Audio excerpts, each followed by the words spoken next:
तो ऐसे हरीश रावत को उत्तराखंड वालों को चाहिए कि पकड़ करके खड्ड में दबा दें। हाँ, खड्ड में दबा दें। अब देखते हैं क्या भगवान सुनता है नहीं सुनता। पार्टी हमारे तो पार्टी भी भगवानी जैसी है, तो भगवान सुनते हैं नहीं सुनते हैं दोनों।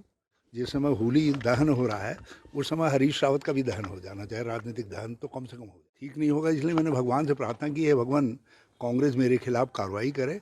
एक व्यक्ति जो है, जो इतने पदों से नवाजा गया हो और सब कुछ किया गया हो, यदि वो टिकट बेचता है, पद बेचता है, तो फिर ऐसे व्यक्ति की तो सार्वजनिक कांग्रेसी में क्यों, सार्वजनिक जीवन में जरूरत नहीं होनी चाहिए। उत्तराखंड की राजनीति में एक तरफ जहां सीएम फेस को लेकर हलचल जारी है, वहीं चुनाव हार चुकी कांग्रेस पार्टी भी लगातार चर्चा में बनी हुई है। कांग्रेस नेता रंजीत रावत ने हरीश रावत पर पैसे लेकर टिकट बेचने का आरोप लगाया था, जिस पर अब हरीश रावत ने जवाब देते हुए कहा है कि वो चाहते हैं कि कांग्रेस उनके खिलाफ कार्यवाही करे। उन पर लगे आरोपों के जवाब में उन्होंने ये तक कह डाला कि इस बार होलिका दहन में मेरा राजनीतिक दहन हो जाना चाहिए। इस बुढ़ापे में शायद मेरे भाग्य में यही बता था कि मुझसे कहा गया है, जा रहा है कि मैंने टिकट बेच दिए।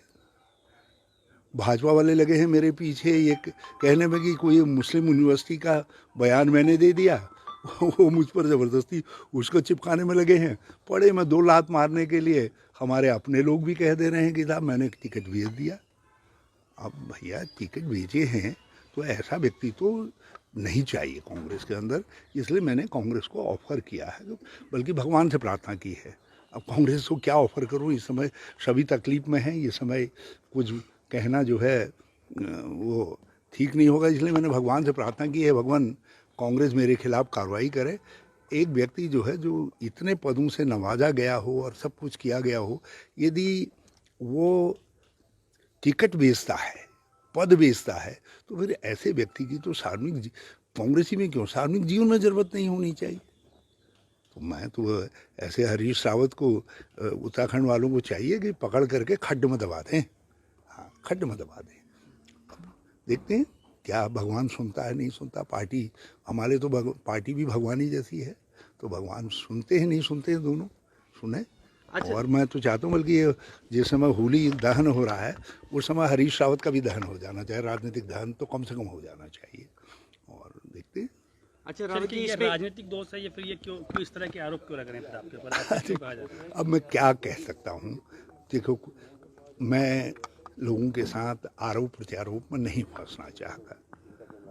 हाँ, लेकिन जब कहा गया, किसी ने कहा कि रामनगर नहीं लड़ना चाहिए था क्योंकि किसी की और की कमाई थी, तो मैंने बता दिया, मैंने कहा ऐसा नहीं है कि कमाई मेरी भी नहीं थी, और मैं लगातार इधर 5 साल भी रामनगर जाता रहा हूँ। आप रामनगर पूछ करके देख सकते हैं, वहाँ मेरे सपोर्ट का अंदाज लगा करके भी देख सकते हैं।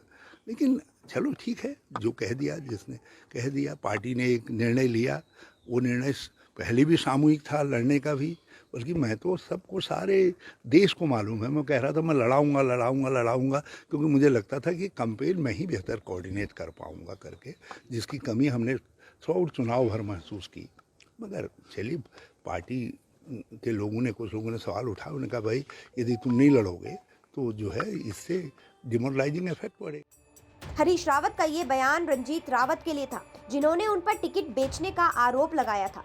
हरीश रावत पर निशाना साधते हुए रंजीत रावत ने ये भी कहा था कि नए नेताओं को हरीश रावत ऐसे अफीम चटा देते हैं कि वो मुंहपाश से बाहर नहीं निकल पाते।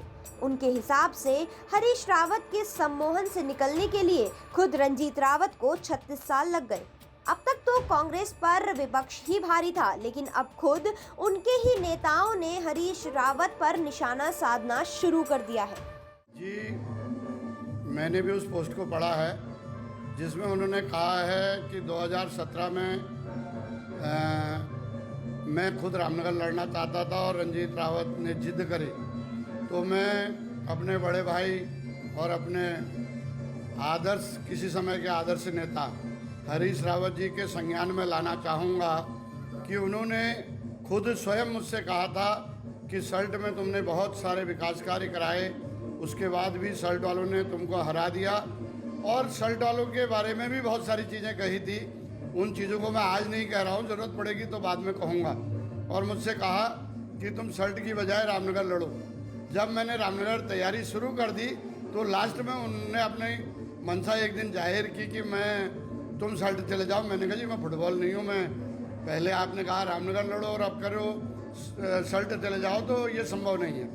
ये मैंने ज़रूर कहा और मैं हमेशा अपनी बात पर टिकता हूँ, जो कहता हूँ उसको करता हूँ। मुझसे एक ही गलती हुई है कि इस बार मैं अपने कुछ साथियों के समझाने की वजह से पार्टी का वास्ता दे करके उन्होंने मुझे जो है शर्ट जाने के लिए सहमत कर दिया। वो मेरी राजनीतिक भूल थी बड़ी इस बीच। लेकिन मैं कहना चाहूँगा हरीश रावत जी से कि उनके संज्ञान में लाना चाहूँगा, जब टिकटों का बंटवारा हो रहा था दिल्ली में, पार्टी हाईकमान के निर्देश पर मुझे और उनको स्क्रीनिंग कमेटी के चेयरमैन अविनाश पांडे जी के घर पे खेलगांव में बिठाया गया था। करीब 3.5 घंटे हमारी बैठक चली थी।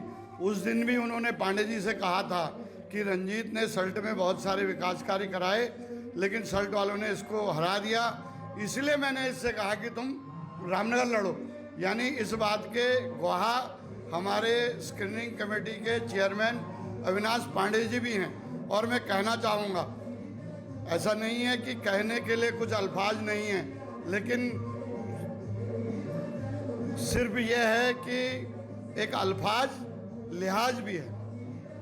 मैं बहुत लिहाज अभी तक किया है, बहुत कम चीज़ें कही हैं, लेकिन आज मैं कहना चाहूँगा कि हरीश रावत बड़ी मासूमियत से झूठ बोलते हैं और किसी भी नए राजनीतिक कार्यकर्ता को, नेता को अफीम चटा देते हैं और अपने सम्मान में ले लेते हैं। मेरा नशा खुद 35 साल में टूटा, और जिन लोगों को उन्होंने इस समय टिकट के नाम पर ठगा है और एक बहुत बड़ी धनराशि इकट्ठी की है, वो लोग उनके चक्कर काट रहे हैं। कुछ के पैसे उनके मैनेजर लौटा चुके हैं और कुछ लोग अभी उनके चक्कर काट रहे हैं। ये सारी चीज़ें सामने आएंगी।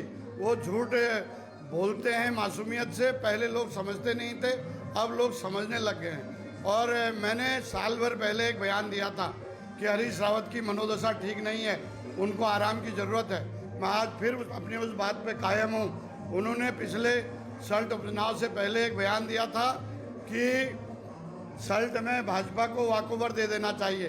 क्या कांग्रेस के CWC मेंबर और राष्ट्रीय महामंत्री का यही दायित्व है कि वो भारतीय जनता पार्टी को वॉकओवर दे दे?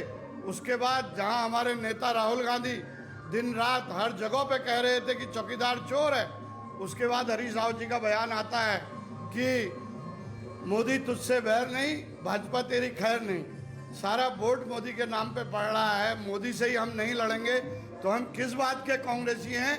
इस पर हमको आत्ममंथन करने की ज़रूरत है। मैं कहना चाहता हूँ, जिस तरह के उन्होंने बयान दिए, मुस्लिम यूनिवर्सिटी, उन्होंने कहा एक कैंडिडेट को, हमारे सम्मानित उम्मीदवार को, पहले उसके टिकट में रोड़ा लगाया, जब उसका टिकट हो गया तो उसको हराने के लिए उसके विरोध में जो व्यक्ति था उससे उन्होंने जो है वादा कर लिया कि हम मुस्लिम यूनिवर्सिटी बनाएंगे, जिस मुस्लिम यूनिवर्सिटी को प्रधानमंत्री और उत्तर प्रदेश के मुख्यमंत्री योगी आदित्यनाथ ने अपनी पूरे देश सारे जहाँ चुनाव थे सारी सभाओं में कहा और उत्तराखंड में आकर भी कहा, और बीजेपी के लोगों ने उसको घर घर तक पहुँचाया। तो ये इस तरह के बयान क्या कोई जिम्मेदार आदमी देता है? और इस तरह के निर्णय, और जो कह रहे हैं हम साथ मिल करके लड़ते, तो क्यों नहीं लड़े भाई? एक शेर याद आ रहा है मुझे राहत इंदौरी साहब का, लगे कि आग तो आएंगे कहीं मकान जद में, कोई अकेले मेरा मकान थोड़ी यहाँ है करके। तो उन्होंने आग लगाई तो उनका खुद का मकान भी जद में आ गया। ये तथ्य है। इस सब से जब तक हम सबक नहीं लेंगे तब तक कांग्रेस का भला होने वाला नहीं है। धन्यवाद। उत्तराखंड तक के लिए देहरादून से दिलीप सिंह राठौड़ की रिपोर्ट।